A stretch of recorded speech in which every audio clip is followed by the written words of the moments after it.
Coming up on today's edition of Locked On Eagles, it's Locked On QB1. Russell Wilson's odds to become a Philadelphia Eagle are skyrocketing. Gino and I will touch on that, some Aaron Rodgers talk, and some quarterback philosophy talk when it comes to rookies coming into the league behind veterans. That's coming up next right here on Locked On Eagles.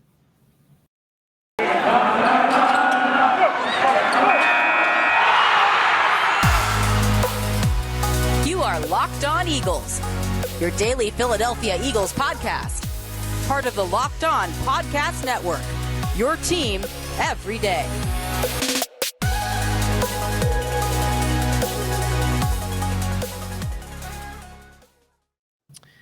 We thank you for making Locked On Eagles your first listen each and every day. It's a Thursday edition of the show. I'm Louis DiBiase, joined as always by my co-host Gino Camilleri. Episode number 4 this week of 5, downloaded into your phone wherever you get the podcast. We're available as well on YouTube in video form and on Twitter at Locked On Birds, at GC24_football, and at DiBiase LOE.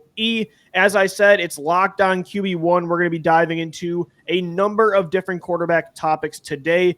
Didn't do the show yesterday because I had the pleasure of sitting down with the first ever female NFL scout, Connie Carberg, formerly of the New York Jets. We dove deep into women, their movement in sports, continuing to break down barriers in the NFL. And she was really the pioneer of that in the 1970s. And not just that, though. I mean, she is just incredible with her football knowledge. We talked a lot about draft philosophy, the importance of mock drafts, drafting best player available versus need. So it was a loaded conversation. Really was honored to talk with Connie yesterday. You can find that. You can find Mock Draft Monday, our Tuesday edition of the show as well, on all your podcast platforms. Gino, today on the show, as I said, we're going to talk about Russell Wilson, Aaron Rodgers, some Jordan Love talk too. I want to talk to you about a thought I had because Rodgers is making his decision soon. But first, BetOnline is the official sports book of the Locked On Podcast Network, and they've been in the news the last week or two based on the Russell Wilson odds that we're seeing. It is skyrocketed. I mean, you've been tracking this, especially the last week. It started at 40-1 odds, and the Eagles had the same chance from BetOnline from Vegas of having Russell Wilson in 2022 that the Atlanta Falcons did. Like, they were like 12th on the list, and it went up each day more and more and more, and boom, now suddenly, if he gets traded from Seattle, because the scenario is if he's traded, Philly is suddenly the favorite. What do you think of that just dramatic change? And it wasn't over the course of a few weeks. Like, it was within 3 days, it was 40-1, like up to 16-1. As somebody who's bet a ton of futures in my life, I've absolutely never seen something like that. I like to bet in college football who's going to win the conference. A couple of years ago, I had a big one on University of Buffalo that came down to the last game. I lost on that, and the odds were the same prior to the season. They were at like plus 1,000 all offseason long. We put the bet in like a day before. The Russell Wilson odds are just in itself just a crazy story to start 40-1 to get down to 5-1. I don't know what happens, right? But to look at all of those teams that are right there, it's the Eagles, it's the Dolphins, it's the Raiders, it's the Steelers, if I'm not mistaken. Yep. I look at all those teams and I say the one thing that the Steelers don't have that the rest of those teams has is a quarterback that you could probably want in a draft. Or in a trade, rather. Sure. Would you rather acquire a guy like Derek Carr over a guy like Jalen Hurts? Maybe you think you can win with that guy in your offense. I believe that they could probably do that. But now I think we have to pay attention. And I put this at DEFCON level 1. I mean, I've been tracking it since the beginning.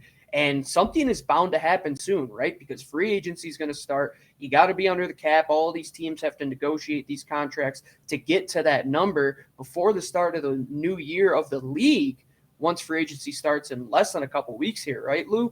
So Now we're sitting here and saying, what's going to be the first quarterback leg to fall? It could have been Aaron Rodgers the other day on the Pat McAfee show. People thought he was going to announce his retirement. Just came out of a detox and was super grateful apparently. But this offseason, man, between Rodgers and Russell Wilson and even the Carson Wentz saga, right? And then we the are waiting for like the class. first big shoe to drop, and Right. it's like it could happen at any minute. With Russell Wilson, it's a little more interesting because I feel like there's some convincing to do on both sides for Seattle and for Russell Wilson. Our good friend from the Locked On Seahawks podcast, also of Sports Illustrated, Corbin Smith, he actually discussed Russell Wilson and what is going on with that situation. I want to play a quick clip for our listeners with somebody that's inside the building right now, talking with this team and kind of having a good understanding of what's going on. Let's just hear from Corbin real fast on his understanding of the current situation with Russell Wilson in Seattle. For a second straight offseason, plenty of speculation out there about Russell Wilson's future with the Seahawks. Will he be back in the Pacific Northwest in 2022, or will he take his talents to another destination? A number of teams have been linked to Wilson so far this offseason. The Washington Commanders, Denver Broncos, as well as the New Orleans Saints and a number of other teams. What's it going to take for somebody to be able to acquire Russell Wilson? This isn't necessarily going to fire up other fan bases, but in order to make a deal work, the Seahawks are not in a position where they are wanting to rebuild. Pete Carroll is going to be 71 years old this next season. John Schneider is now going to be in his 13th year as general manager. They have a lot of pieces on both sides of the football they feel can help them contend in the NFC West. Despite finishing 7-10 last season, there's still belief that this team can bounce back and be a contender, not only in the division, but in the conference, trying to get back to the Super Bowl in 2022. So they're not going to be trading away Russell Wilson for a bag of peanuts. They're not going to be trading him away for just a couple of first-round picks either. They need to have a proven quarterback back in return. And so for teams like the Washington Commanders and the Denver Broncos, it is going to be very difficult for them to come up with an offer that is going to draw much interest from John Schneider.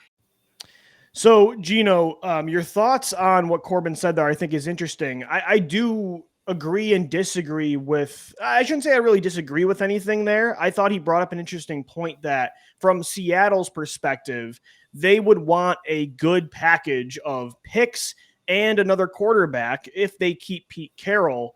And he mentioned these other teams that can't really offer that. But, for Philadelphia, the reason BetOnline has them as the favorite right now, if he's not in Seattle, is because hey, they have 3 first-round draft picks this year, and as you mentioned, Jalen Hurts, like they could offer a package like that. The one question I have, though, is what is Seattle, and that being John Schneider, that being good old Pete Carroll, what is their definition of a proven quarterback, right? Sure. Like the Dolphins are right up there on the list. Is Tua a proven guy even after 2 seasons? Jalen Hurts, a little over a season and a half, close to that. What is your definition? And I mean, if that's how they believe in the building that they could contend, I don't know how realistic that is in the NFC West, right? So right. A team like the Eagles in the NFC East, which is wide open outside of the Giants and Washington, it's between Dallas and the Eagles. Do you believe that you could contend with your team without giving up those picks and using them to build? Or do you think that Russell Wilson is what's going to take you over that hump? Right.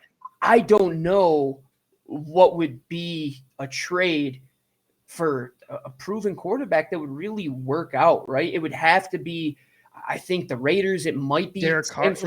Does Kirk Cousins count or Jimmy Garoppolo? I don't know.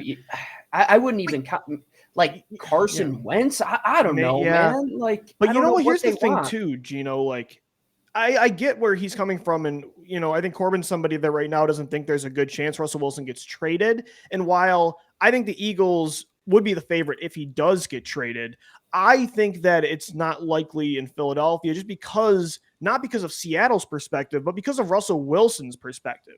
Russell Wilson has a no trade clause. He has a plethora of options that if it's Philadelphia versus the field, again, I think there's a good chance he could be an Eagle, but I wouldn't bet my money on it right now. I don't think right now the Eagles are the favorite to be with Wilson next year, but it's because of Wilson, not Seattle, because Seattle might not be wanting to rebuild. Pete Carroll's older. But, guess what? A big part of why Russell Wilson might want out of Seattle is because he doesn't want to be with Pete Carroll anymore in that conservative offense. And if a disgruntled quarterback, a star like Russell Wilson says, I want out, guess what? They're going to trade him. There's not many teams in sports anymore, even the 76ers eventually gave up Ben Simmons. They had to wait for James Harden. But if a star player of that magnitude wants out, the teams normally give in to that. So it really doesn't matter what Seattle wants. It depends on what Russell Wilson wants. And if he wants to stay in Seattle, okay. But that's what I'm waiting for more, is to hear,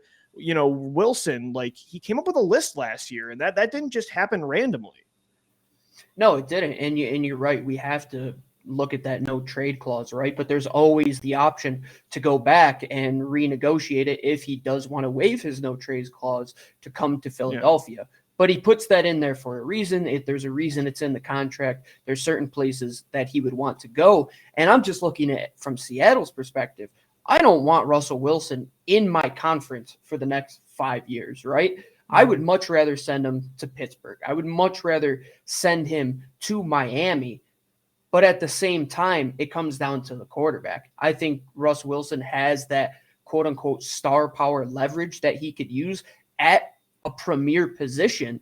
Regardless of where he goes, I would say the leverage is all in Russell Wilson's hands as we speak. Yeah. Because a team is going to come with a huge offer. They know that it's not going to be, like Corbin said, for peanuts. So if Russ is sitting there and saying, okay, you guys have an offer that would be suitable, and it's not like one of those Madden ones when you turn off the trade meter, right? But one that would actually make football sense.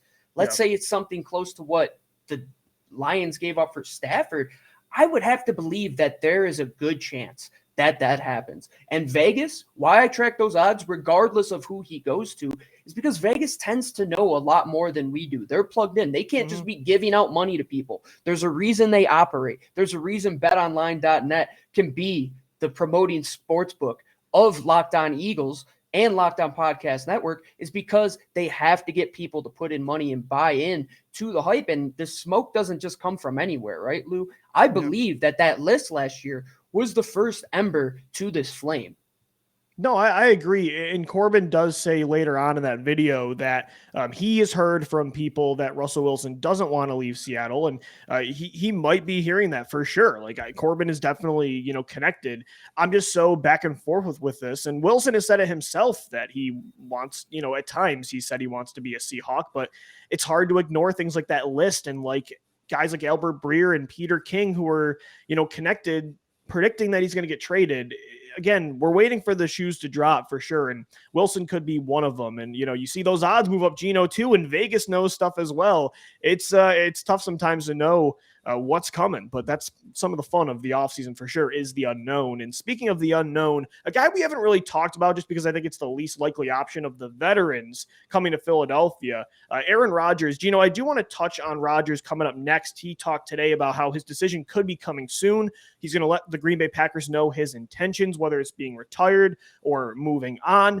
But it's also from a perspective of Jordan Love. And I want to talk about some, a mindset for the rookie quarterbacks heading into the NFL nowadays. The Green Bay situation got me thinking. So we're going to get into that coming up next right here on Locked On Eagles. And guys, today's show is sponsored by the official sports book of the Locked On Podcast Network. It's Bet Online. Football might be over, at least the regular season, but it's never really over. 365 days a year, you can bet on props in the offseason, like where Russell Wilson is going to go, where Aaron Rodgers is going to go, Deshaun Watson, Derek Carr, Carson Wentz, all these quarterbacks available potentially through the free agent and trade market. You can bet on all of those props, as well as basketball, both the NBA and college, the NHL, boxing, UFC at betonline.net. From all the latest odds, totals, player performance props to where the next fired coach is going to land, betonline.net is the number one spot for all your sports betting needs. They remain the best spot for all your sports scores, podcasts, and news this season. Make sure you head to the website today or use your mobile device to learn more about the trends in action, because BetOnline is where the game starts. All right, Eagles fans, Louis DiBiase, Gino Camilleri joining you on Locked On QB1. It's a Thursday edition of Locked On Eagles, and we thank you for making Locked On Eagles your first listen each and every day. Make sure you're following Locked On NFL as well. Locked On experts covering the biggest stories around the NFL every Monday through Friday in less than 30 minutes. It's free and available wherever you get your podcasts. Gino, we were touching on Russell Wilson again in segment one. The odds for the Eagles skyrocketed this week. They're the favorite to land him if he is traded. We heard from Corbin Smith of Locked On Seahawks, his thoughts on the situation. I want to move forward to the other player that is, I don't know if it's likely he's going to move on, but it's up in the air. It's a star quarterback in Aaron Rodgers, who said today that, a few weeks ago, he said he wasn't going to leave Green Bay hanging for long. He was going to have his decision on what his intentions were fairly early, if that means he's going back to Green Bay, if he's going to retire, if he's going to request a trade. It's interesting with Rodgers, I feel like he's the least likely quarterback that is potentially available that would come to Philadelphia for a lot of different reasons. I don't know if the Eagles would be willing to give up a lot of capital for a 38-year-old, even if he's the back-to-back MVP. I can't imagine Rodgers would love the way the Eagles are set up power-wise with Howie Roseman.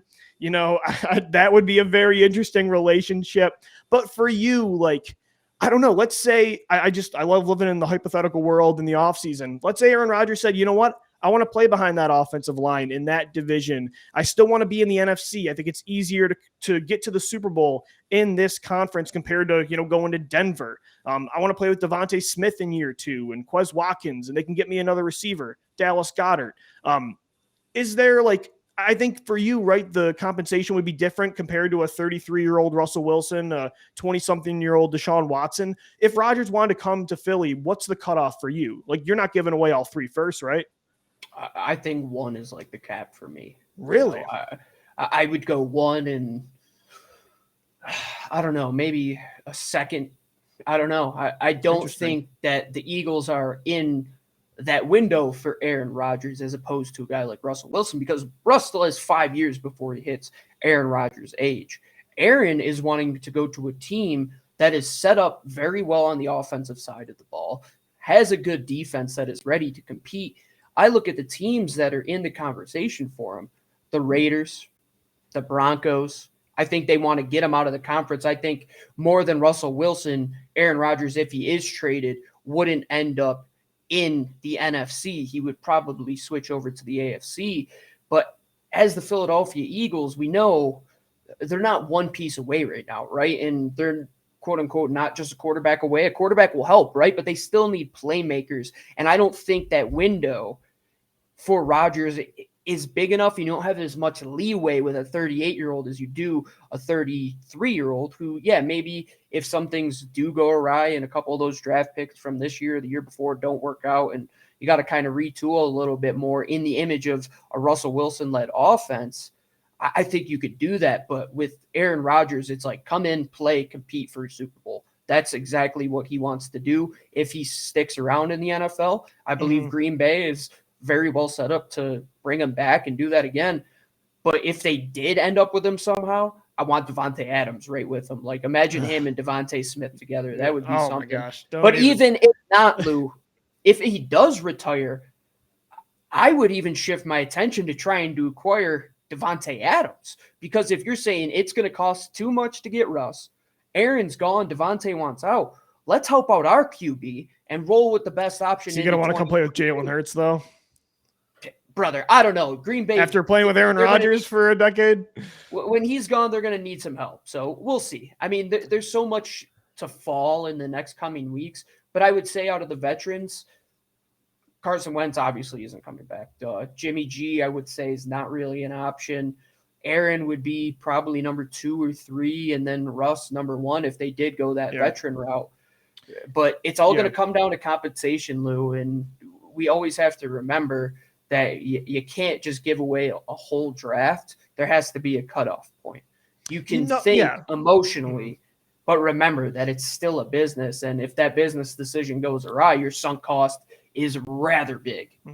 So I'm of the belief that if Philadelphia added the back-to-back MVP, that they would be a top 3 favorite in this conference. And look, would it be harder to stomach for a 38-year-old quarterback compared to a 33-year-old? Yes, because as you said, the window is a lot shorter. So with Russell Wilson, that's still a win now approach, but you still have a 4 to 5 year window where, 2022, you don't necessarily have to set that up to be the Super Bowl year. Whereas with Aaron Rodgers, it would have to be year 1 or year 2. And that's probably going to be it. So the timeline would be a lot shorter. It'd be a lot harder to justify giving up multiple first-round draft picks. But man, for me, would it be really, really tempting because one, you wouldn't really have to quote unquote sell the farm because you could maybe give up just the draft picks you have this year. So you wouldn't have to give up future picks. You add the back-to-back MVP in this conference. It's kind of the same logic I had with wanting Wilson. And again, it would be a lot tougher to swallow considering the age. Again, it would depend on the package. I wouldn't deal all 3 first-round picks. But if, Green Bay said, hey, we'll do 2 of them and another draft pick and I don't know, something else, like they liked Jalen Reagor before the draft. Peter Bukowski offered us a hypothetical trade last week on Locked On Packers that involved Reagor. It would be very tempting for me, man, because banners fly forever. And, if you can ever add the MVP of the league for a couple draft picks, it would be tough to, again, it would be very tempting. And if for me, especially at quarterback, I don't know. It would be interesting. I'm sure it would be a difficult decision. It's going to be a difficult decision regardless of what any decision is, right? Because you're going to have to stomach the cost of potentially giving up draft picks if you want to go out and get a veteran, which could maybe set your team back a few years if it doesn't work out. Or do you ride with what you have, ride with the cards that you're dealt, and try and just go young and get all these playmakers at these different positions? Optionality. That's what it is right now. And you're not going to find a final decision until these big dominoes do fall. And we have to keep talking about them because at some point the floodgates are going to open and then everything else is going to trickle down. So I've been waiting every day, man. I'm refreshing my Twitter feed, waiting for just that first big report. And like you said, it's got to happen soon. I mean, free agency is coming up. The combine's next week. The draft is soon. I mean, teams are going to want to get this done. As you mentioned on the show last week on Locked On QB1, Matt Stafford was traded last week at this time. Carson Wentz was too. So it could be coming soon. And for Aaron Rodgers, he doesn't just impact, like we're talking about, the Eagles' perspective with this. But if Aaron Rodgers, let's say hypothetically, decided to go back to Green Bay, that really does affect Jordan Love. And I got to thinking about that because Love would be now 3 years into his career still as a backup. And it got me thinking about the strategy of quarterbacks heading into the draft. I want to talk with you about coming up next right here on Locked On Eagles. Guys, don't go anywhere. We'll be right back. All right, Eagles fans, welcome back into this Thursday edition of Locked On Eagles. It's Locked On QB1, one show a week where Gino and I dive deep and only into the quarterback position. We talked some Russell Wilson today, some updates on his odds. We heard from Corbin Smith of Locked On Seahawks, some Aaron Rodgers talk as well. What would you be willing to give up? It's a tough double-edged sword of the back-to-back MVP. What would you give up if he wanted to come to Philadelphia, considering he's unfortunately 38 years old? Gino, let's say Rodgers, though, he's going to tell Green Bay soon his intentions for 2022. Let's say he does want to go to Green Bay again, which, let's be real, would you agree is probably his best chance still, as crazy as it sounds, of winning a title? Oh, yeah. They're set up with all the pieces right now. Well, they're going to lose a couple in free agency, but they're ready to go. I mean, I would say they're like Kansas City, right? Kansas City had to overhaul that team a little bit. They'll probably have to make some improvements on the offensive line, but the defense is stout. They might have to add another receiver, but if you have Devontae Adams, you have Aaron Rodgers, you're set up for success, honestly. So here's the interesting perspective, though, for somebody like Jordan Love.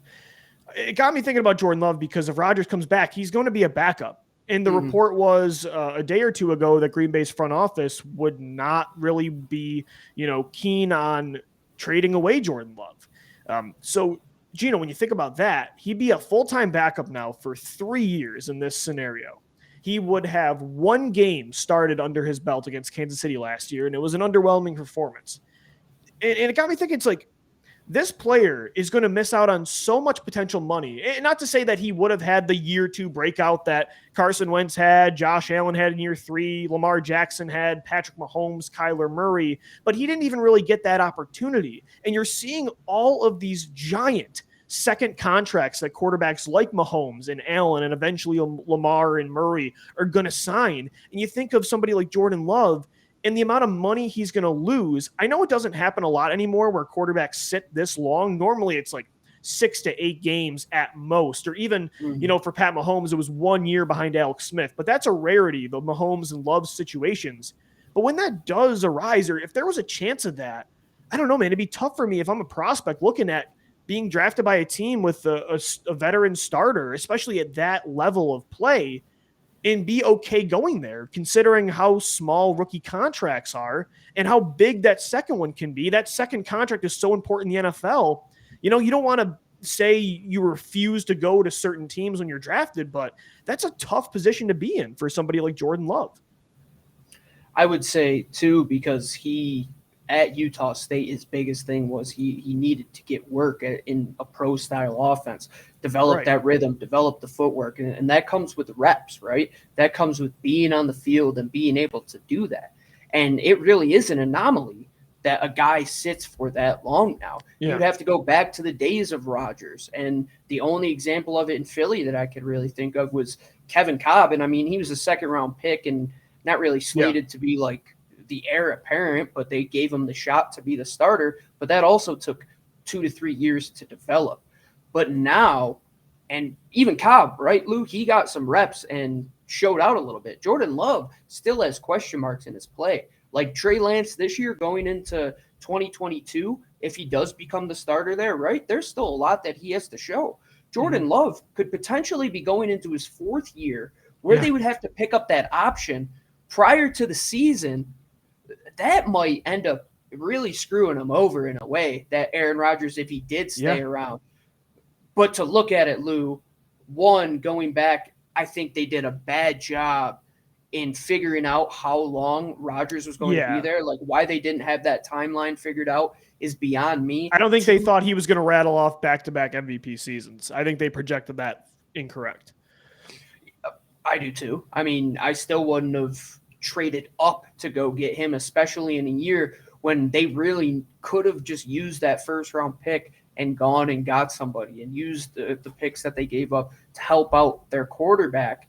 And I say the biggest thing you could take away from that situation is if you do have your quarterback, don't waste a pick on another quarterback at a high premium. Until you know he's going to be under center within a year or two, Gino, I wouldn't take one, especially not at the end of the first round, because it's not worth the potential risk. And this was my take with Jalen Hurts in the second round. The potential reward is severely outweighed by the risk. And, taking Jordan Love wasn't worth having Aaron Rodgers become disgruntled. You can find another Jordan Love in 3. I know you're trying to be proactive and have the guy when Rodgers is gone, but I'd rather ride it out with Rodgers. And then when he's done, okay, then I'll find my Jordan Love. But again, from Love's perspective, it is difficult. And I'm not saying that these guys should come into the league now, and if they have a chance to go into a situation like Green Bay, that they should refuse to go there.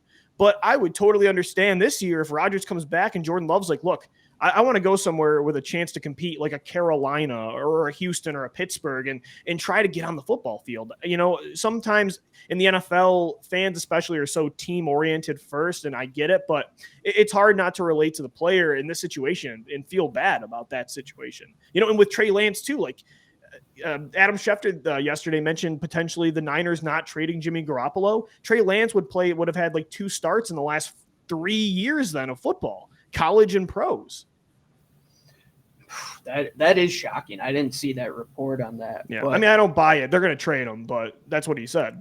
But if Green Bay says they're not keen on that, they're doing a disservice to themselves, because you have to at least see what the market can offer, right? Maybe a team overpays. If Sam Bradford was traded for a 1st and a 4th round pick, somebody's going to overpay at the quarterback position. It's just what it is, right? And I think it all comes back to now finding out who your quarterback is. Are they a guy you win because of? I would never draft another quarterback if I had a quarterback I know I could win because of.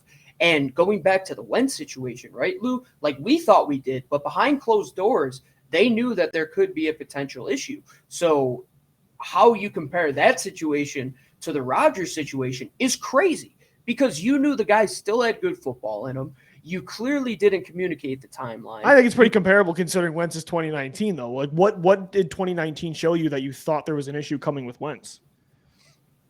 What do you mean? Like, why would the Eagles, when they took Hurts, have foreseen something happening after the run he had in 2019? I mean, behind the scenes stuff that you can look back at. No, I'm not saying on the field, because then on the field, obviously 2020 played itself out, but that's an element to it. Like Aaron Rodgers, I believe, is a very upfront and open guy and just wanted to be talked honest to about his contract situation. Yeah. And they kind of botched it when they drafted him with Brett Favre too. So, I mean, that's an organizational thing, and we're pretty fond of that here in Philadelphia as well, that quarterback drama comes with the position. And honestly, Lou, I'm just glad I don't have either one of those teams, because it's going to be a tumultuous situation to have to come back to. And I think we saw that between the Foles thing, and then as he started to spiral in 2020, the whole Jalen Hurts debate.